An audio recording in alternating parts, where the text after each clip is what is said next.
اللہ نے قرآن مجید سورہ ابراہیم کی پہلی آیہ مبارکہ میں فرمایا کہ الف لام را کتاب انزلناہ الیک لتخرج الناس من الظلمات الی النور۔ فرمایا اے محبوب علیہ السلام، یہ کتاب ہم نے آپ پر نازل کی ہے تاکہ آپ لوگوں کو اندھیروں سے نور کی طرف لے جائیں، تاکہ آپ لوگوں کو اندھیروں سے نکال کے نور عطا فرما دیں، بِإِذْنِ رَبِّهِمْ إِلَى صِرَاط، اور اپنے رب کے حکم سے اپنے رب کے رستے کی طرف لوگوں کو لے جائیں۔ العزیز الحمید، وہ رب جو بڑا غالب بھی ہے اور جو حمد کیا گیا ہے، جس کی حمد کی جاتی ہے، اس کے رستے کی طرف آپ لوگوں کو لے جائیں۔ من الظلمات الی النور، لوگوں کو اندھیروں سے نکالیں اور ظلمات سے نکال کے انہیں نور دیں۔ ہمارے مفسرین کرام نے یہاں لکھا ہے کہ یہ دیکھ لیں کہ قرآن مجید نے ظلمات، اندھیرے جب بیان کیے تو جمع کا صیغہ استعمال کیا، اور جب الی النور کہا تو واحد کا صیغہ استعمال کیا۔ ظلمات زیادہ ہیں اور نور ایک ہے، اندھیرے زیادہ ہیں اور روشنی ایک ہے۔ معنی کیا ہے کہ کائنات میں جتنے بھی اندھیرے ہیں ان سب سے دور کرنے والی روشنی ایک ہی ہے جو مدینے والے رسول کے پاس موجود ہے، جو نبی پاک صلی اللہ علیہ وسلم کی بارگاہ میں موجود ہے، جو حضور کے پاس موجود ہے۔ یہ روشنی ایک ہی ہے، اندھیرے بے شمار ہیں، کثرت سے اندھیرے ہیں۔ ایک اندھیرا کفر کا ہے، ایک اندھیرا نفاق کا ہے، ایک اندھیرا جہالت کا ہے، ایک اندھیرا غربت کا ہے، ایک اندھیرا تنہائی کا ہے، ایک اندھیرا مایوسی کا ہے۔ یہ سارے اندھیرے ہیں۔ نکلیں گے کیسے؟ جب ہم کسی اور سے روشنی نہیں لیں گے، روشنی لیں گے رسول پاک کی بارگاہ سے۔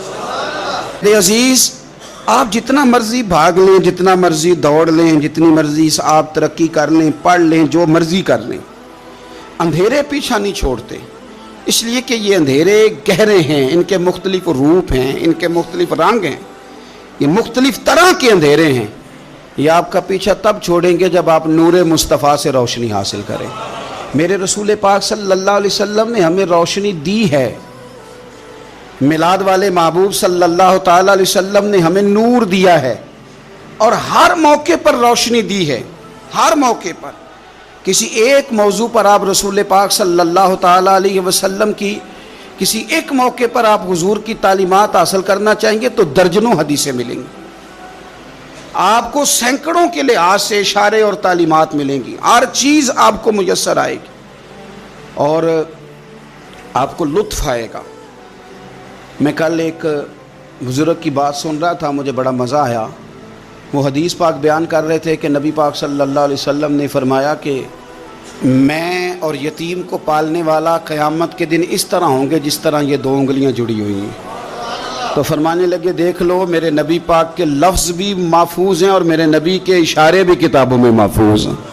یعنی حضور نے دو انگلیوں کا اشارہ کیا تھا تو ہر محدث نے وہ نوٹ کیا ہے، حضور کے اشارے تک محفوظ ہیں کتابوں، یعنی باقاعدہ حضور نے۔ وہ الگ بات ہے نا، وہ معاملہ الگ ہے کہ سورج چڑھا ہوا ہے، روشنی پھیلی ہوئی ہے، لیکن ایک بندے نے اس طرح کیا ہے کہ پچھلے کمرے میں سویا ہے، اب چونکہ اس کا سونے کا ارادہ ہے، اسے اندھیرے سے پیار ہے، اس نے لائٹ بھی بند کر دیا ہے، دروازہ بھی بند کر دیا ہے، اور کھڑکی سے تھوڑی سی روشنی آ رہی تھی، اس کے آگے بھی پردہ کر دیا۔ لوگوں کو کہتا ہے روشنی کوئی نہیں، نور ہی کوئی نہیں، اندھیرا بڑا ہے۔ تو اسے کہیں گے بے وقوف، تو اپنی کھڑکی تو کھولنا پہلے، تو اپنا پردہ ہٹا، تو یہ دیکھ کہ تو نے خود دروازہ وہ تو آفتاب چمک رہا ہے، وَدَاعِيًا إِلَى اللَّهِ بِإِذْنِهِ وَسِرَاجًا مُنِيرًا، حضور کی نبوت کا آفتاب چمک رہا ہے۔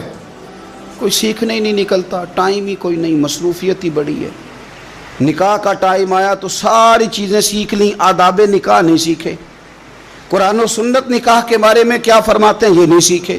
سارے لوگ لگے ہوئے ہیں ڈیوٹی کرنے، شادی آ گئی، شادی آ گئی، کپڑے بنا لو، لیکن جو میاں بیوی کے حقوق تھے وہ نہیں سیکھے کسی سے جا کے، تو شادی کے چوتھے دن ہی لڑائی شروع ہو گئی۔ اگر یہ آداب کا انداز کا پہلے سے پتہ ہوتا تو گھر کپڑوں سے سکھی نہیں رہتا، ایک دوسرے کے ساتھ محبت ہو تو گھر سکھی رہتا ہے۔ تو جو اصل چیز تھی وہ سیکھی نہیں۔ یہی رویہ ہمارا سارے کاموں میں۔ محبوب نے جو ہمیں ہدایت عطا فرمائی تھی، جو روشنی دی تھی، ہم نے اس سے فائدہ نہیں لیا۔ میرے عزیز، آپ میری بات پر غور کریں گے اور اسے یاد رکھیں گے۔ ایک تو ہے کہ ایز اے اسپیشل میرے نبی پاک نے تعلیمات، اور ایک یہ کہ حضور ویسے کسی سے گفتگو کریں تو اللہ اسے ہدایت عطا فرما دے۔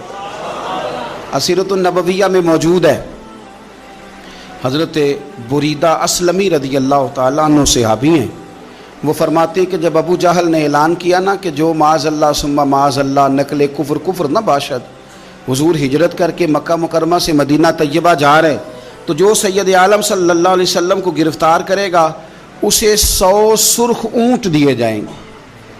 آج ہمارے زمانے میں سائیول نسل کی گائے بھینس بڑی مہنگی ہے، تو 100 گائیں وہاں سے لے آئیں تو کتنے کروڑ بنا۔ عرب میں سرخ اونٹ بڑا مہنگا تھا اور 100 ملے گا تو بڑے بڑے لوگوں کے لیے بڑا اچھا موقع مل گیا امیر بننے کا، تو بڑے لوگ بھاگے۔ بریدہ کہتے ہیں میں اکیلا نہیں، 70 بندے میں نے ساتھ لیے، چونکہ انعام ہی بہت تگڑا تھا۔ 70 بندے ساتھ لے کے میں گیا حضور کو گرفتار کرنے، تو مکہ مکرمہ سے کوئی 70-75 کلومیٹر کے فاصلے پر میں نے نبی پاک صلی اللہ علیہ وسلم اور جناب صدیق اکبر کو پا لیا۔ کہتے ہیں جب 70 سواروں کے ساتھ، ان کے ہاتھ میں نیزے ہیں، تلواریں ہیں، ان 70 سواروں کے ساتھ جب میں وہاں پہنچا اور جناب صدیق اکبر رضی اللہ تعالیٰ عنہ نے ہمیں آتے ہوئے دیکھا تو تھوڑا گھبرائے۔ کہتے ہیں صدیق اکبر گھبرا رہے تھے کہ 70-71 بندے آ گئے، پر حضور زیر لب تھوڑا تھوڑا مسکرا رہے تھے، حضور زیر لب تھوڑا تھوڑا مسکرا رہے تھے، اور نبی پاک صلی اللہ علیہ وسلم بڑے اطمینان کے ساتھ بیٹھے۔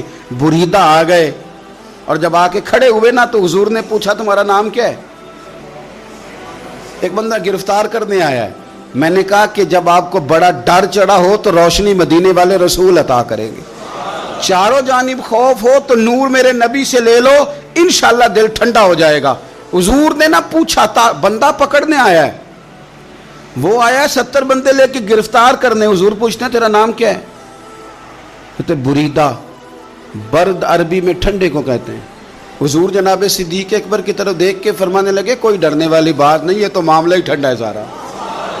حضور فرمانے لگے تیرا قبیلہ کون سا ہے؟ کہنے لگے حضور بنو اسلم۔ اسلم سلام، یہ سلامتی سے نکلے۔ اس نے کہا بنو اسلم میں سے ہوں، تو حضور فرمانے لگے ابو بکر یہ اور مسئلہ ٹھیک ہو گیا، یہ تو معاملہ کوئی فتنے والا نہیں، یہ تو سارا کام ہی سلامتی والا ہے۔ حضور نے تیسرا سوال کیا اور آخری سوال کیا، فرمانے لگے بنو اسلم قبیلے کی تو بڑی شاخیں ہیں، تو کس شاخ سے؟ کہا حضور بنو سہم میں سے۔ سہم کا معنی حصہ۔ تو حضور فرمانے لگے تو فکر نہ کر، تجھے تیرا حصہ ملے گا۔ تو حضرت بریدہ کہتے ہیں میں نے کہا پھر آپ کا نام کیا ہے؟ تو حضور فرمانے لگے میں وہ محمد ہوں جسے اللہ نے اپنا رسول بنا کے بھیجا ہے، میں وہ محمد ہوں صلی اللہ علیہ، جسے اللہ نے اپنا رسول بنا کے بھیجا ہے۔ تو بریدہ آگے بڑھے اور اپنا ہاتھ آگے کر کے کہنے لگے آپ نے فرمایا تھا نا کہ حصہ ملے گا، تو پھر مجھے پڑھائے کلمہ، میں بھی مسلمان ہونا چاہتا۔ مل گیا حصہ۔ حضور روٹین کی بات چیت کریں تو اللہ ہدایت عطا کر دیتا، روٹین کی بات چیت کریں تو بھائی جو ایز اے اسپیشل حضور کا دین سیکھے، جو غور کر کے سیکھے، ہر پریشانی آپ کی، ہر، اور یار بندوں کی نہیں جانوروں کی بھی، صرف بندوں کی نہیں جانور کی ہے۔ میرے رسول پاک صلی اللہ علیہ وسلم ہر ایک کا خوف دور کرتے، ہر ایک کی پریشانی دور کرتے، ہر ایک کو حضور نوازتے، ہر ایک پر کرم نوازی۔ رسول پاک اپنی امت کی توجہ دلاتے ہیں، حضور فرماتے ہیں تمہارے نبی کے پاس بڑا کچھ ہے، آؤ آؤ مانگ لو، اب تنگی یہ داماں پہ نہ جا، اور بھی کچھ مانگ ہے آج وہ مائل باتا، اور بھی کچھ مانگ، نہ بحث میں الجھ آ، طلب کر مانگ۔ مانگا پھر بریلی کے امام نے، کہنے لگے ماہ مدینہ اپنی تجلی عطا کریں، یہ ڈھلتی چاندنی تو پہر دو پہر کی ہے، مہربانی کریں یا رسول اللہ، ایک تجلی، ایک مہربانی کر دیں۔ رسول پاک صلی اللہ علیہ وسلم ایک نا اور بہت بڑا اندھیرا ہے، وہ ہے غربت کی مایوسی کا اندھیرا۔ میرا دل کرتا ہے کہ میں اپیل کروں حکومت وقت سے کہ بڑا کچھ مناتے ہو، میرے نبی کا میلاد عالمی طور پر مناؤ۔ اور انہیں بتاؤ کہ رسول پاک صلی اللہ علیہ وسلم نے یہ نہیں فرمایا کہ ہم ہر غریب کو امیر کریں گے، بلکہ میرے نبی نے یہ کہا ہے کہ ہم غریب کو عزت اتنی دے دیں گے، غریب کو عزت اتنی دے دیں گے کہ امیروں کا بھی غریب ہونے کو دل کرے گا۔ یہ اندھیرا حضور نے دور فرمایا ہے، یہ اندھیرا دور کیا ہے۔ جب تک بکے نہ تھے کوئی پوچھنا نہ تھا، تو نے تو خرید کر ہمیں انمول ہی کر دیا، تو نے تو خرید کر ہمیں، میں صحیح کہتا ہوں، تو نے تو خرید کر ہمیں لائنوں میں لوگ کھڑے ہیں پھول لے کے، گاڑی کے پیچھے بھاگ رہے ہیں، گاڑیاں چوم رہے ہیں، میرے سنگیوں کے ہاتھ چوم رہے ہیں۔ کبھی پلٹ کے دیکھتا ہوں تو سوچتا ہوں وہ میں گلیاں دا روڑا کوڑا، اے میں نو محل چڑھایا جی سانجا، میں گلیاں دا روڑا کوڑا۔ جب تک بکے نہ تھے کوئی پوچھتا نہ تھا، تو نے خرید کر ہمیں انمول